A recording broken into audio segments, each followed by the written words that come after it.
Hi, everyone. Happy Wednesday and welcome to another Joy Moment with Jen. Today is my husband's birthday, and I want to wish my darling man a happy birthday today. So, in honor of him, I want to talk about or share with you some ideas on how to create joy in your marriage. I love talking to couples on how what they do to create joy and love and laughter in their marriage. So I would love to hear from you. Share with me in the comments today. What do you do to create joy in your relationship with your spouse, in your marriage? I would love to hear your ideas and how you bond with each other, how you share with each other, and how you experience and create joy together. So I'm going to share with you some of the things we have done. This year, it's 18 years that we will be married. That is amazing to me. They have flown by. And I want to share with you 5 things that we have done to create joy in our marriage. There are many, many, many, but today I've just narrowed it down to 5. But I would love, again, to hear from you. So share with me in the comments what you have done to create joy in your marriage. So here are my 5. Number 1, and they're not in any particular order, but my first one is talking is magic. That is something that we say in our marriage. From the very beginning of our marriage, we have said that. Talking is magic. Communication is everything in marriage.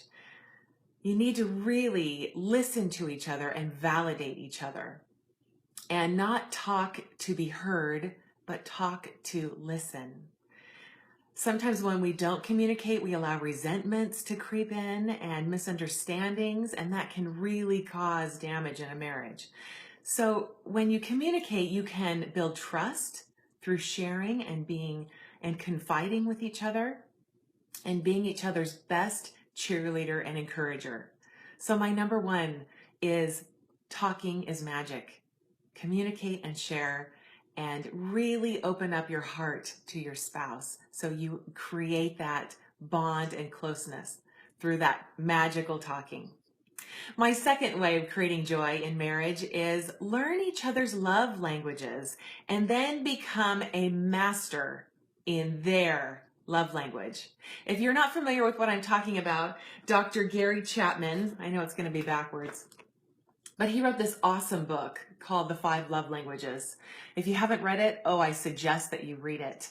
And he talks about we all have different areas of ways that we understand, we comprehend, and we have love, we feel love. And the ways that we give love is not necessarily the way that our spouse understands love. So his 5 areas that he talks about in his book are quality time, words of affirmation, acts of service, gift giving, and physical touch. Those are his 5 areas of love language. Your spouse has one of those areas, mostly. You can be several, but there's one main one, and you have one main one. When you learn your spouse's love language and you become the best at that, showing them that way of love, I tell you, there is such joy that can be created through that. So that is my way number 2 of creating joy. Learn each other's love languages, and then become a master in your spouse's language. Number 3, give 100% to each other when you are caring about each other and thinking about each other. So 100%, it's not 50-50 in marriage, it's 100% to your spouse. And then no one needs to be selfish, and you're both taken care of completely. So don't ever have the mindset of, well, I will give this, but what am I getting in return? Give 100% to your spouse and know that they will give 100% back to you. And then you're both taken care of totally, 100%.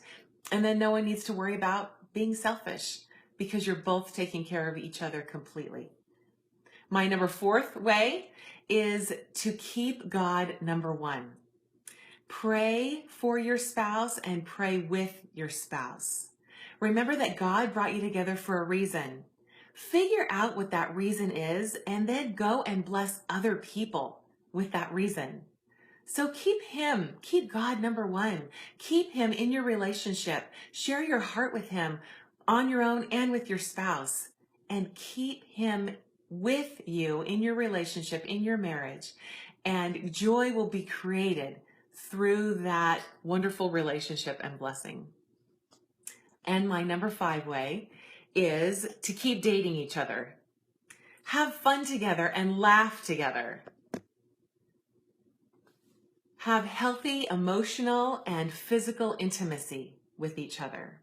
Take off the mom and the dad hat and remember what it was like to be boyfriend and girlfriend. Remember why you married each other and keep nurturing that and growing that love.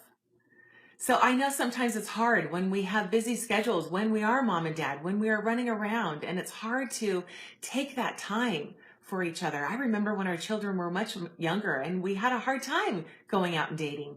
So we would try to create, after we put them to bed, we would create a little romantic oasis here at home, and we would just date each other. If you can't get outside of your home, do something like that. Put the kids to bed and have a date at home.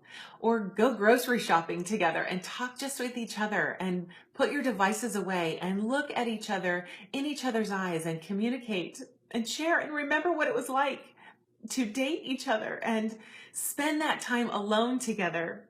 I heard this great thing that someone shared. I saw a thread the other day about marriages and how to grow your marriage. And somebody said this, which I thought was so great.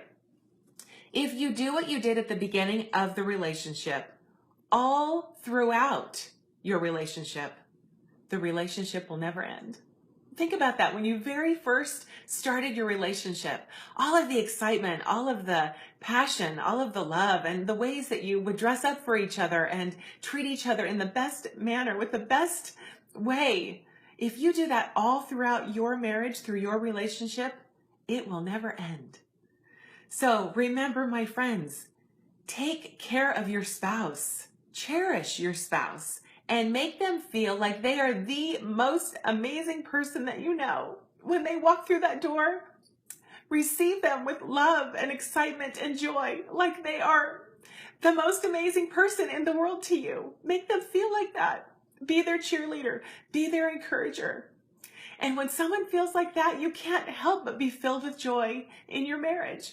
And it will be a blessing to you both.